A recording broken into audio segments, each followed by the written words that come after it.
Kehidupan yang bahagia tidak hanya ditentukan oleh kekayaan materi atau pencapaian karir. Sebaliknya, kebahagiaan seringkali berkaitan erat dengan bagaimana seseorang dapat berhubungan dengan orang-orang di sekitarnya. Orang yang egois, yang cenderung hanya memikirkan diri sendiri, seringkali mengalami kesulitan dalam menemukan kebahagiaan sejati. Yang pertama, kurangnya empati terhadap orang lain. Empati adalah fondasi dari hubungan yang sehat. Orang yang egois cenderung kesulitan merasakan atau memahami perasaan orang lain, mengakibatkan hubungan yang rapuh dan kurang bermakna. Ketika kita dapat merasakan dan memahami perasaan orang lain, maka kita sedang membuka pintu menuju hubungan yang lebih erat dan saling mendukung. Untuk mengatasi ini, langkah pertama adalah mengembangkan kemampuan empati. Cobalah untuk melibatkan diri secara lebih aktif dalam kehidupan orang-orang di sekitar kamu. Dengarkan dengan penuh perhatian saat orang lain berbicara. Berusaha untuk memahami perspektif mereka dan responlah dengan empati. Yang kedua, selalu mengutamakan diri sendiri. Mengatasi sifat egois yang selalu menempatkan diri sendiri di atas segalanya memerlukan refleksi diri yang mendalam. Pertama-tama, sadarilah bahwa mencapai kebahagiaan sejati melibatkan keseimbangan antara memenuhi kebutuhan diri dan memberikan kontribusi positif kepada orang lain. Mulailah dengan mengidentifikasi momen-momen di mana kamu mungkin terlalu fokus pada kepentingan pribadi kamu. Buatlah usaha untuk lebih memperhatikan kebutuhan dan keinginan orang di sekitar kamu. Terlibatlah dalam tindakan sukarela atau bantu sesama kamu tanpa mengharapkan imbalan.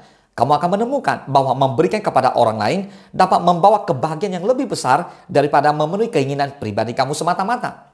Yang ketiga, ketidakmampuan menerima kritik atau masukan. Ketidakmampuan untuk menerima kritik atau masukan konstruktif adalah ciri khas dari seseorang yang egois. Namun, pertumbuhan pribadi dan kebahagiaan sejati melibatkan kemampuan untuk membuka diri terhadap sudut pandang orang lain. Melibatkan diri dalam sikap terbuka terhadap kritik dapat membawa manfaat besar bagi perkembangan pribadi. Pertama-tama, sadarilah bahwa kritik bukanlah serangan pribadi, tetapi suatu kesempatan untuk belajar dan tumbuh.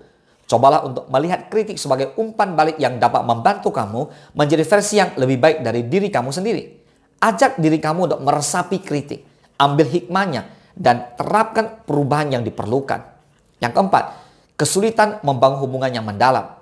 Hubungan yang bermakna memerlukan keterlibatan aktif dari semua pihak. Orang egois mungkin merasa kesulitan membangun ikatan emosional yang kuat dengan orang lain. Untuk mengatasi hal ini, langkah pertama adalah aktif terlibat dalam kehidupan sosial kamu. Saling percaya dan berbagi adalah kunci dari hubungan yang mendalam. Luangkan waktu untuk benar-benar mendengarkan orang lain, berbagi pengalaman kamu dan terlibat dalam kehidupan mereka. Ini bukan hanya tentang berbicara, tetapi juga tentang mendengar dan meresapi perasaan orang lain. Dengan membuka diri kamu secara emosional, maka kamu akan menemukan bahwa hubungan kamu menjadi lebih kaya dan bermakna. Yang kelima, kegagalan dalam menemukan arti hidup yang sejati. Orang yang egois cenderung terjebak dalam mencari kebahagiaan yang bersifat materi atau instan. Namun, kebahagiaan sejati seringkali terkait dengan makna hidup yang mendalam. Untuk mengatasi ini, luangkan waktu untuk merenung tentang tujuan hidup kamu. Pertimbangkan apa yang benar-benar memberikan makna bagi kamu di luar kepuasan diri. Apakah itu membantu orang lain, berkontribusi pada masyarakat, atau mengejar tujuan yang lebih besar dari dirimu sendiri? Dengan menemukan makna yang mendalam, maka kamu akan menemukan sumber kebahagiaan yang lebih berkelanjutan. Untuk mengatasi sifat egois, untuk mencapai kebahagiaan sejati, memerlukan usaha yang berkelanjutan.